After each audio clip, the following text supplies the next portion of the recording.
Lineær regression står for sammenhæng mellem forskellige størrelser. Redegørelse for den lineære sammenhæng, som er y er lig med ax plus b.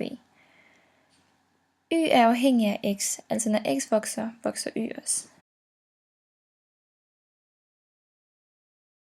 A er hældningskoefficienten. Hældningskoefficienten er den værdi, som forøges, hvis x forøges med netop en enhed. B er en konstant, som er skæringspunktet med y-aksen. A og b er reelle tal, og er begge uafhængige og konstante variabler. Vi ser på formlen y er lig med ax plus b, og vi konstaterer, at x er lig med 0. Så vil det sige, at y er lig med a gange 0 plus b, og derfor får vi y er lig med b. Det vil sige, at når x er lig med 0, er y lig med b.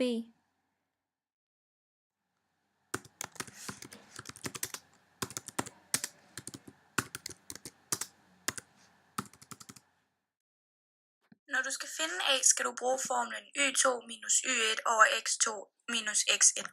Det vil sige, at du går ind og tager og stiller punkterne, du har fået op i et silleben, sådan så du har de to x'er stående øverst og de to y'er stående nederst. Og så tager du og dividerer eller minuser y1 med y2, og du minuser x1 med x2.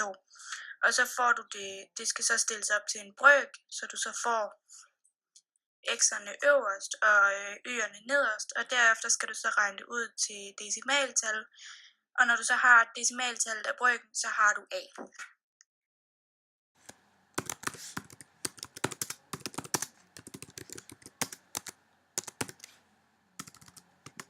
Jeg vil nu finde b. For at finde b kan jeg benytte en formel, der hedder b er lige med y minus a gange x. Mit y, det er 12, mit x er 4, og a er 2. Det jeg så vil gøre, det er, at jeg vil sætte det ind i formlen.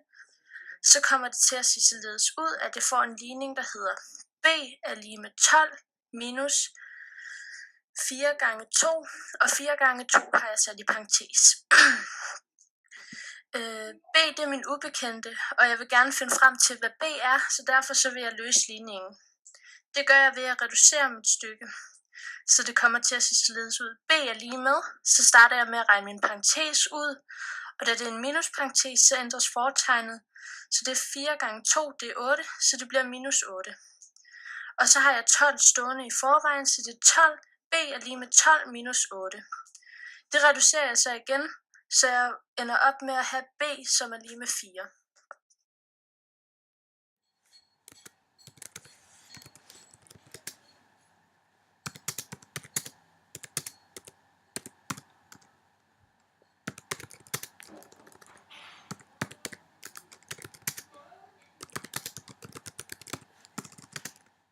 Når man har to variabler, kan man dele dem op i to. En afhængig variabel og en uafhængig variabel. Når den ene variabel ændres, giver den anledning til at ændre i den anden variabel. Så hvis x ændres, ændres y hermed også.